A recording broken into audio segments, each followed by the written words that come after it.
لوگ پریشان ہوتے ہیں کہ اس بلغم کو خارج کیسے کریں۔ پرانے اطباء تھے، وہ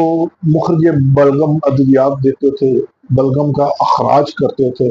تو میں نے اپنی آنکھوں سے دیکھا ہے، اپنی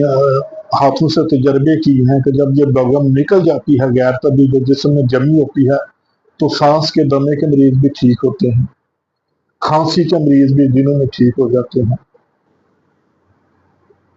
اور اس طرح کے سانس کی نالیوں کے جو پرابلم ہے، پھیپھڑوں کے جو پرابلم ہے، کھانسی ہے، بلغمی بخار ہے، تو اس طرح کے مریض پھر نیچرل طریقے سے ٹھیک ہونا شروع ہو جاتے ہیں۔ تو آج ہم آپ کو یاد رکھیے گا ناظرین، جب بھی آپ کو بلغم جسم میں زیادہ بننے لگے، جسم میں زیادہ بلغمی خوراک استعمال کرنے سے، زکام ہونے سے،